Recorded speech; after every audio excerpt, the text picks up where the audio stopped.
Alright, I'll just give it a sec for people to pop in.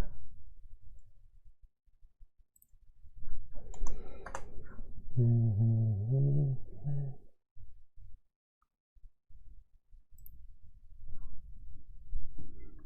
David Perry. I am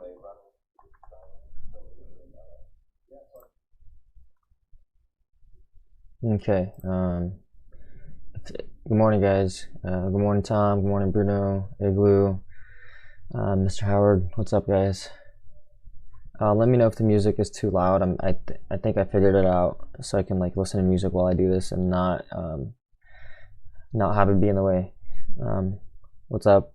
What's up, Paul? What's up, Andrew? Carl? How's it going, guys? Okay. Some good action today. Unfortunately, I had screwed up kind of big already, but that's my own fault, and that's okay, and I'll go over what I did, however I can fix it. So basically I'll go over the gappers and then go to my watch from last night. Basically I'm looking at MTGS is the first one. If you just look at the daily, it's had this previous like run here. You know, a couple days ago we had a nice pop, and now it's finally over those levels. This one is like kind of an interesting one because you know it's sort of a short squeeze at this point, and it's not really like it is at these resistance levels at $3, but you know the real resistance is like 354, 330's level. So what I would be doing on this is try to get pops at 330, 350s, and risk pre-market high. But there is risk on this stock that this can keep going to $4 to $5. So you would have to either probably size. I would probably size down just a little bit, just because there is a risk that this isn't 100% gonna fade off trade. Like I usually like pre-market, just because I still see upside in this one. So kind of be careful in this one. Ped keeps going lower. Wow, this is the one I screwed up on. Ped. If we look at the daily, there's a lot of resistance here. 100 million on this previous day in August, then a gap and failed in September, at the end of September, and now it broke out over those levels. But it's still likely to have a gap and crap day. The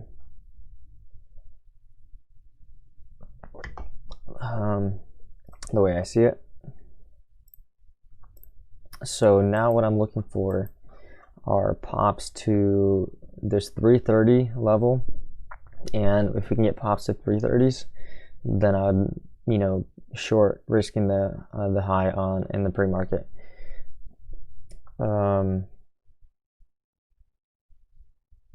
How much were your borrows on MGGS? Super expensive for me.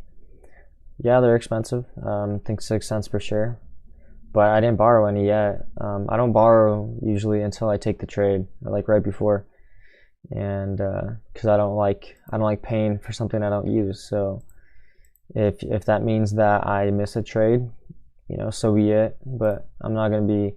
See, the thing is, with my size, I pay a lot of borrows for that ticker, and if I don't take it, then it's pretty expensive. So I rather not waste money and just rather miss a trade, because there's trades every single day. So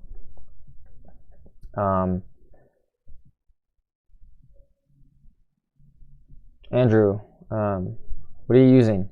What's your broker? They shouldn't be. Oh, well, okay, well, there's no more shares actually. So looks like if we do get this, I will miss the trade because there's no shares anymore. But they were 6 cents at the time that I was looking at them. I didn't know that they would go so quick, because because everyone should be covering and giving them back. But look at JIL. I don't think I even like JL. I'm pretty sure I know what this is. Yeah, I've seen this one before.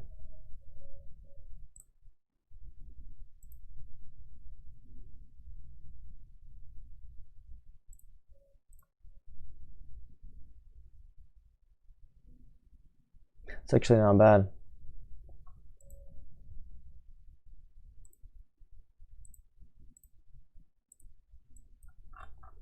It's actually really nice. Yeah, lots of resistance on the daily. And I would just look for backside on this, but this is nice too. I'm gonna keep that on watch. Thank you. Did that just come up on? Oh yes, that's on that's on the scanner now. Nice. The next one is PED. Oh, I already said this one. Yeah, pops to 330s. Ears shares are super expensive. They just came out with PR. That's why you see this rally into VWAP. Just a gap and crap, really. You can see lots of resistance up in these areas, but shares are super expensive, so there is no point in me trading it. I'm gonna open up a center point account here eventually because it's cheaper over there. So SOS just to gap and crap as well.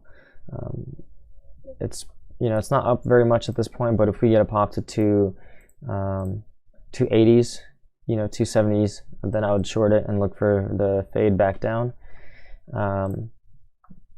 PEC doesn't have much volume, so I don't really like this one, but there is a lot of resistance created up here in the 10, 11, 12s. So I would be looking for pop to 1050s, short it, come back down. So those are really the only ones that I have on watch from the gap list. Man, okay, I really should have borrowed shares of MDGS. Now I'm a little bit upset, but that's okay.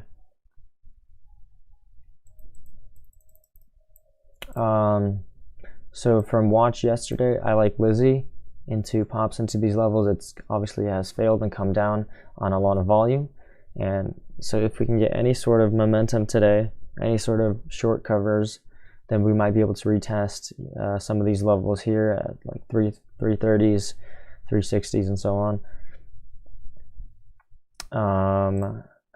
Medley just not really doing much, not really hitting any levels. It's pretty far down, but it's had this halt yesterday, so probably not going to be one on watch anymore. And then Wimmy's kind of the only other one besides Lizzie from yesterday that I'm interested in. I'm kind of gonna wait for the open, see what it does. If it's like if it's like a red to green move consolidation, then I'm not gonna touch it. But if we get a quick spike to the 750s, then I'm gonna short that. And that's really all I got on this. So let me see if there's any questions. Cobra, yeah, you want to switch over. Cobra's not the best. Jill, let's see if there are any shares on Jill now.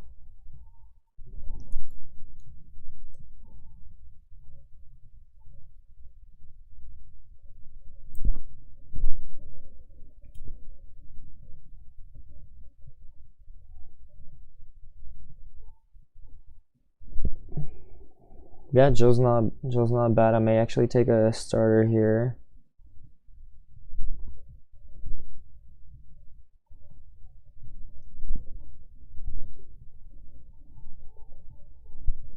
I'm gonna be looking for a pop to 135 would be ideal. Let's see if we can get that right now. If we can, that'd be very nice.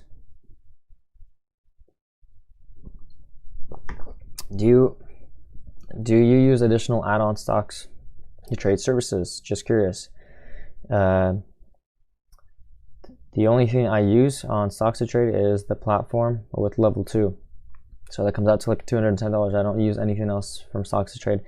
Don't really know what they offer. I mean, I know they have like a chat room or news or something, but don't really care about that. I don't really need another chat room.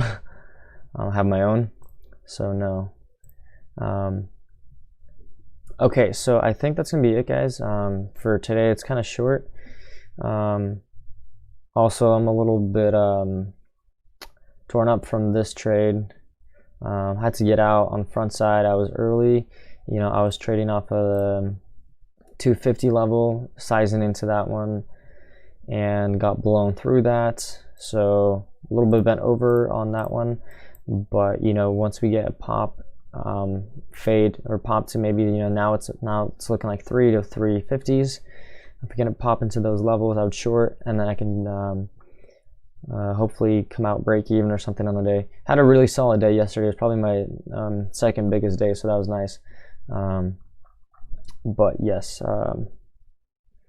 Julian, hi Alex. Did you say you like SOS better than PEC? I'll have to go back because I miss what level you're looking at for SOS. I mean, they're both not really that ideal, but SOS is more ideal just because it's more volume. So yes.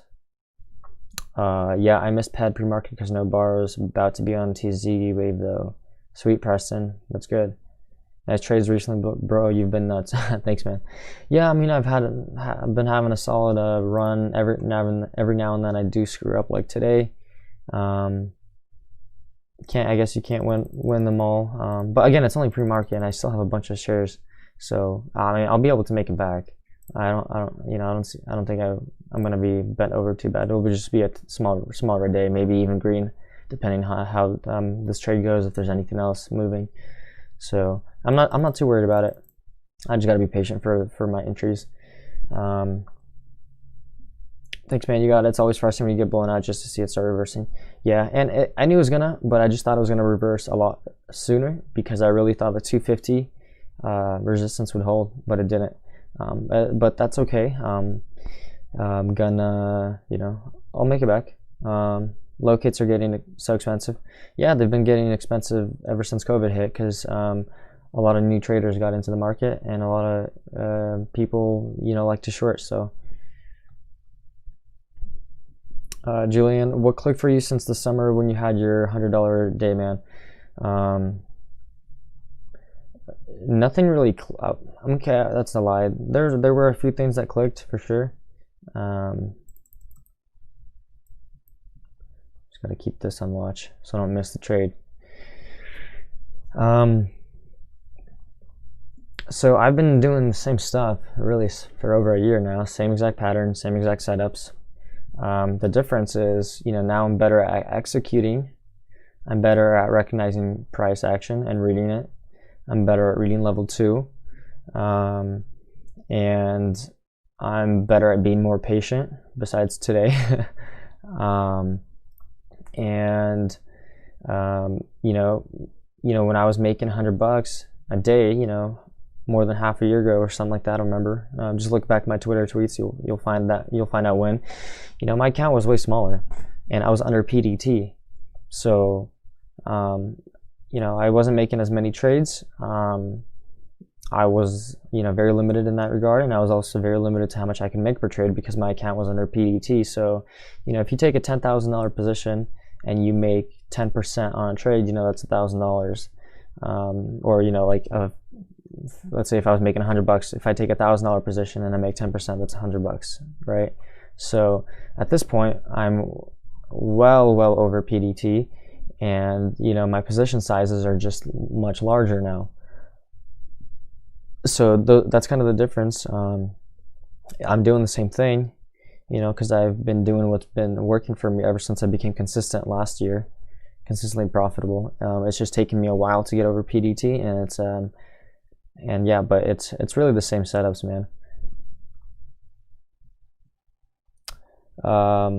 Yeah, it takes time, man. I've been doing this for a while, so it's about time I started doing well. But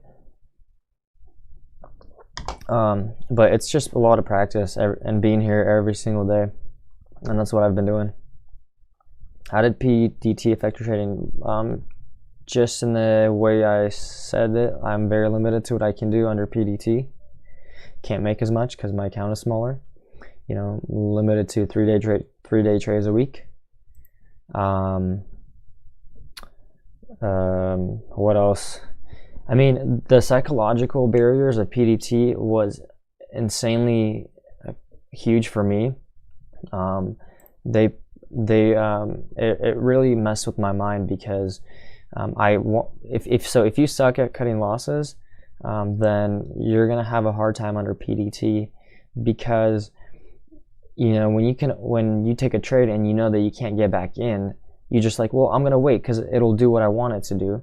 I just have to be willing to risk a little bit more or something like that. And you know, for me, because I suck at cutting losses, that's why I have a max loss on my account. So you know, I was never able to take losses, and so I lost a lot of money because you know they would keep going higher and higher, and you know, or something like that. So it depends on your psychological battles that you face in trading every single day. It depends on what's tough for you. You know, for some people, PDT is great because it helps them avoid overtrading because they take a ton of bad trades. For me, you know, not so much an issue. You know, right when I got over PDT, I got a little bit crazy because I had so much freedom, but then I got used to it and I settled back down. So I was okay with that. You know, for me, I'm fairly good at recognizing setups and you know what trades are good and which trades are not. So I never really had a problem with you know huge overtrading. It seems like it maybe this year because there's so many trades, so many opportunities, but a lot of them are you know very solid setups. So, but yeah, it depends on your psychological battles that you face, and that'll kind of, you'll see that when you're under PDT and like you know what is PDT, how does it make it harder for you, and you guys can see that on your own progress. So okay, I think that is it for today. I'm gonna sign off. I'm gonna try to focus MDGS going into key levels. Yes, I locate on trade 0.